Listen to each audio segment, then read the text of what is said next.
Hello दोस्तों, आज का हमारा टॉपिक है सेल। कोशिका। कोशिका का इंग्लिश वर्ड सेल है। आज हम सेल के बारे में विस्तार से जानेंगे। तो हमारा एक वनस्पति कोशिका है एंड एक प्राणी कोशिका है। तो जो वनस्पति कोशिकाएं वो अलग होती हैं एंड प्राणी कोशिकाएं मानव कोशिकाएं अलग होती हैं। तो चलिए हम जानते हैं कोशिका के बारे में, आगे बढ़ते हैं। तो कोशिका की खोज रॉबर्ट हुक ने 1665 ईस्वी में किए थे। रॉबर्ट हुक ने मृत कोशिका की खोज किए थे। किसकी खोज किए थे? मृत कोशिका की खोज 1665 ईस्वी में। एंड जीवित कोशिका की खोज एंटोनी वॉन लीवेनहॉक ने की है। किसने की है? एंटोनी वॉन लीवेनहॉक ने जीवित कोशिका की खोज की। और कोशिका का अध्ययन साइकोलॉजी कहलाता है। जो साइकोलॉजी है, हम बायो में इसे साइकोलॉजी के नाम से अध्ययन करते हैं। ये हमारे जो कोशिका का अध्ययन है वो साइकोलॉजी कहलाता है। कोशिका सिद्धांत का प्रतिपादन 1838-39 ईस्वी में स्लाइडेन और स्वान ने किया। स्लाइडेन और स्वान ने उन्होंने बताया कि हमारा जो शरीर है वो किससे बना है? वो पूरी कोशिकाओं से बना हुआ है। जो शरीर के पूरे पार्ट है वो कोशिकाओं से बने हुए हैं। तो हमारे शरीर का निर्माण किससे हुआ है? कोशिका से हुआ है। अब हम आगे देखेंगे कि हमारे विश्व में सबसे बड़ी कोशिकाएं कौन सी हैं एंड विश्व में सबसे छोटी कोशिका कौन सी है। तो विश्व में सबसे बड़ी कोशिका जो है वो शुतुरमुर्ग की कोशिका होती है, विश्व की सबसे बड़ी कोशिका। एंड विश्व की सबसे छोटी कोशिका माइकोप्लाज्मा एंड गैलीसेप्टिकम की है। तो इसके है माइकोप्लाज्मा एंड गैलीसेप्टिकम की। और मानव में, अब मानव की बात हो रही है तो मानव में हम देखेंगे, मानव में सबसे लंबी कोशिका तंत्रिका तंत्र की कोशिका है। जो हमारी तंत्रिका तंत्र की कोशिकाएं होती है वो सबसे लंबी कोशिका है। आगे हमारा है तेज विभाजन। तेज विभाजन लीवर में होता है। किसमें होता है? लीवर में।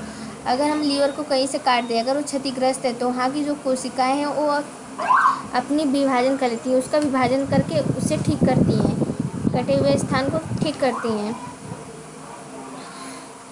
तो लीवर जो है ये हमारा तेज विभाजन वाली कोशिका है। और विभाजन रहित न्यूरॉन, तो जो हमारा न्यूरॉन है, ब्रेन है, इसमें कोशिका का विभाजन नहीं होता है। तो ये विभाजन रहित कोशिका है। क्या है? विभाजन रहित कोशिका। इसमें विभाजन नहीं होता है, राइट। अब हम जानेंगे कि हमारा शरीर किससे बना हुआ है? कोशिका, अंग, ऊतक, इन सब को मिलाकर हमारा शरीर पूरा बना हुआ है। किससे बना है? कोशिका, ऊतक और अंग से। देखिए हमारी बॉडी है, ये ऊतक से, कोशिका से एंड अंग को मिला पूरा बना हुआ। आगे हमारा है कोशिका। कोशिका दो पार्ट में है, एक prokaryotic and second eukaryotic. Prokaryotic क्या है? ऐसी कोशिका है जिसमें केंद्रक पदार्थ केंद्रक झिल्ली के बने होते हैं। जो केंद्रक पदार्थ है वो किसका बना होता है? केंद्रक झिल्ली का बना होता है। वो हमारा प्रोकैरियोटिक है।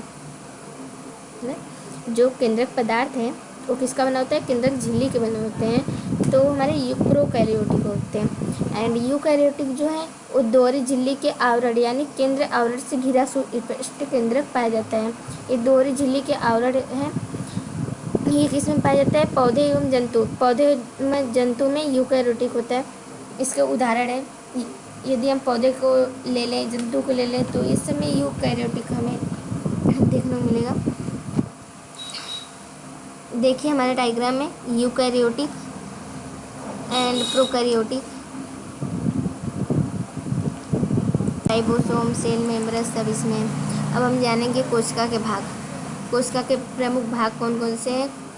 चलिए आगे हम बढ़ते हैं, देखते हैं हमारे कौन कौन से भाग हैं। तो पहला हमारा है कोशिका भित्ति एंड कोशिका झिल्ली, तारक, केंद्रक, माइटोकॉन्ड्रिया, लाइसोसोम एंड गोल्जी, लवक, राइबोसोम, राजधानी। ये सब हमारे कोशिका के भाग हैं। तो हम आगे बढ़ते हैं, इन सब के बारे में विस्तार से देखते हैं एक एक के बारे में। हमारा पहला है कोशिका झिल्ली, मेम्ब्रेन्स। इसे हम प्लाज्मा झिल्ली भी कहते हैं। जो कोशिका झिल्ली है हम इसे प्लाज्मा झिल्ली भी कहते हैं। ये देखिए हमारा कोशिका झिल्ली है, ये पारगम्य झिल्ली होती है। क्या होती है? पारगम्य झिल्ली होती है। देखिए हल्का हल्का दिख रहा है। ये पादप एवं जंतु दोनों में होते हैं।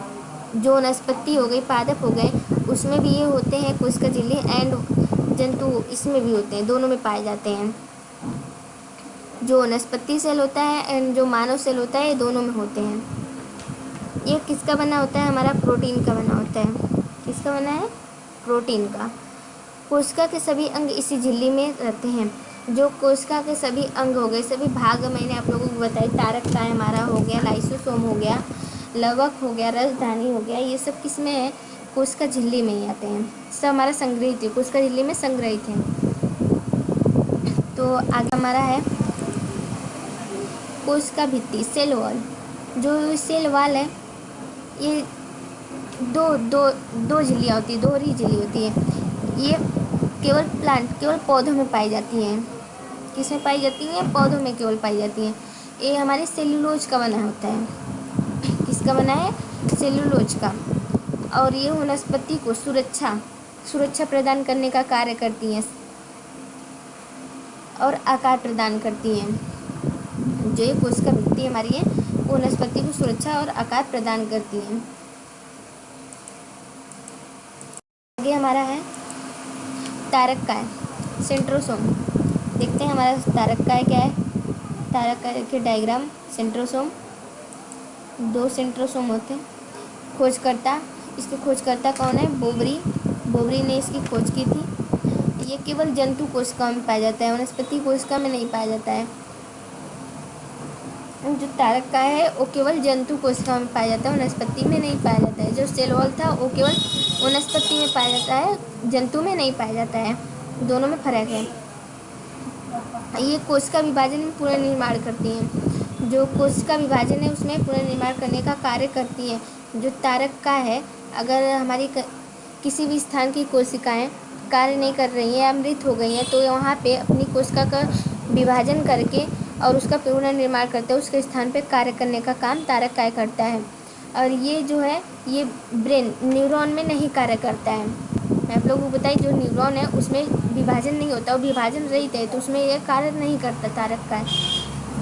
इसके अंदर 1 या 2 कण जैसी रचना होती है जिन्हें सेंट्रियोल कहते हैं। तो जो ये तारक काय के अंदर 1-2 कण जैसी रचनाएं होती हैं, तो हम उन्हें क्या कहते हैं? सेंट्रियोल कहते हैं। सेंट्रियोल के नाम से भी जानते हैं। आगे हमारा है अंतःप्रद्रवी जलिका। देखिए हमारा अंतःप्रद्रवी जलिका है। यह जो है, एक और यह केंद्र झिल्ली से व दूसरी ओर कोशिका झिल्ली से संबंध होता है। जो ये अंतःप्रद्रवी जलिका है, उसका एक और केंद्र झिल्ली से एंड दूसरी ओर कोशिका झिल्ली से इसका संबंध है। ये फूली हुई होती हैं। कैसी होती हैं? फूली हुई होती हैं। ये जलिका के कुछ भागों पर किनारे पर छोटी छोटी कणिकाएं लगी होती हैं, जिन्हें राइबोसोम कहते हैं। ये देखिए हमारे डायग्राम में येलो कलर का आप लोगों को छोटा छोटा दिख रहा हो, तो ये हमारा क्या है? राइबोसोम है। ये छोटी छोटी कणिकाएं जो है, इसके जो ये जालियाँ हैं, इन सब के किनारे किनारे पर लगी हुई हैं। देखिए सारी बहुत सारी लगी हुई हैं पीली पीली की, तो ये हमारा राइबोसोम है। ये अंतःप्रद्रवी जलिका जो है 2 प्रकार की होती है। एक ये हो गया ROUGH, rough endoplasmic reticulum and smooth. तो हम इसके बाद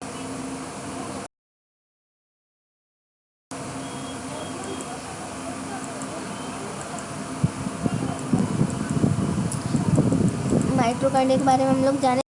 हमारा गोल्जी का, तो जो गोल्जी का है, गोल्जी बॉडी है, इसकी खोज 1898 ईस्वी में कैमिलो गोल्जी ने किए थे। जो कैमिलो गोल्जी थे, उन्होंने गोल्जी काय की गोल्जी बॉडी की खोज किए थे। ये जलिका नुमा नलिका या पुटिकाओं से बना जलिका संगठन है। ये देखिए जो जाली जाली जैसा दिख रहा है, ये जो है जालिका नुमा नलिकाओं या पुटिकाओं का बना जटिल संगठन है, जो छोटी गोल पुटिकाओं से घिरा होता है। ये जो छोटी छोटी गोल पुटिकाएँ दिख रही हैं आप लोगों को, उस ये गोल्जी बॉडी जो है उससे घिरा हुआ है, राइट। गोल्जी बॉडी, जो गोल्जी बॉडी है वो परिवहन का भी कार्य करती हैं। इसका कार्य करती हैं परिवहन का। अब हमारा है लाइसोसोम। देखते हैं लाइसोसोम हमारा क्या। लाइसोसोम का फिगर देखिए आप लोगों। तो इसकी खोज जो है क्रिस्टियन डी डुबे ने 1955 ईस्वी में किए थे। जो क्रिस्टियन डी डूबे वैज्ञानिक थे 1955 ईस्वी में लाइसोसोम की खोज की है।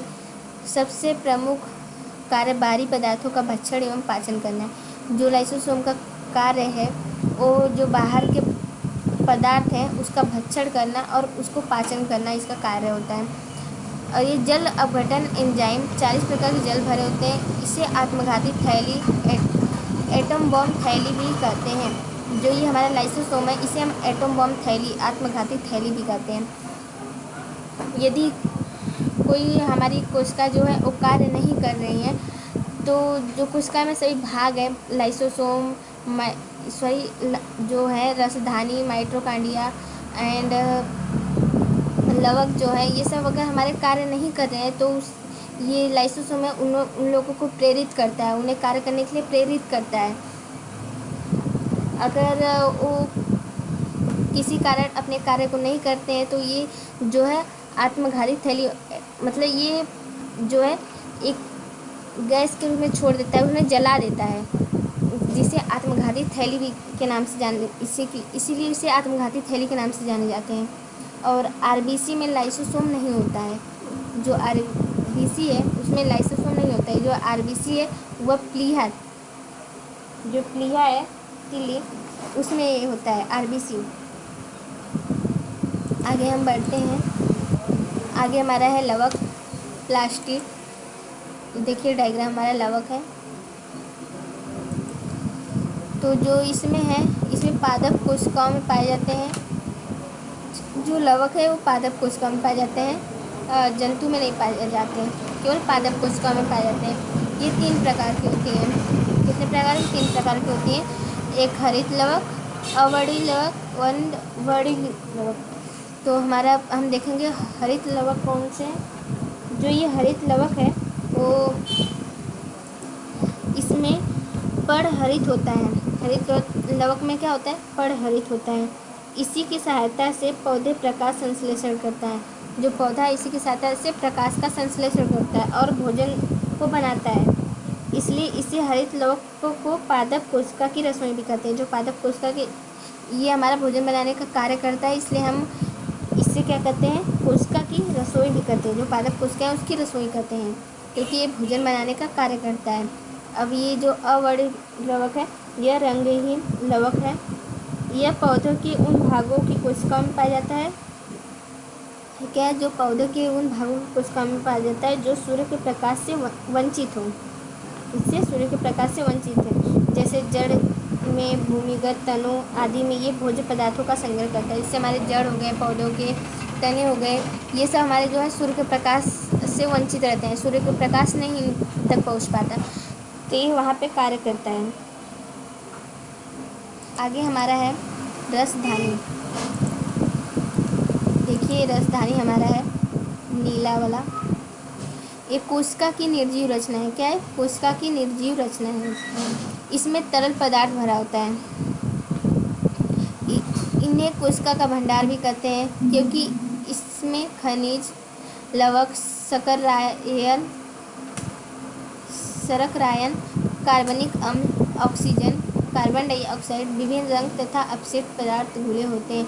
देखिए इसमें जो हमारा है कार्बनिक अम्ल हो गया, खनिज लवण हो गया, ऑक्सीजन हो गया, कार्बन डाइऑक्साइड हो गया, ये सब हमारे इसमें भरे होते हैं, इसलिए यह कोशिका का भंडार है। क्या है? कोशिका का भंडार है। इसमें तरल पदार्थ भरा हुआ है। तरल पदार्थ भरा हुआ है, इस आप लोगों को दिख रहा होगा। ये जो है ये निर्जीव रचना है, कोशिका का निर्जीव रचना है। आगे हम बढ़ते हैं। हमारा है केंद्रक न्यूक्लियस।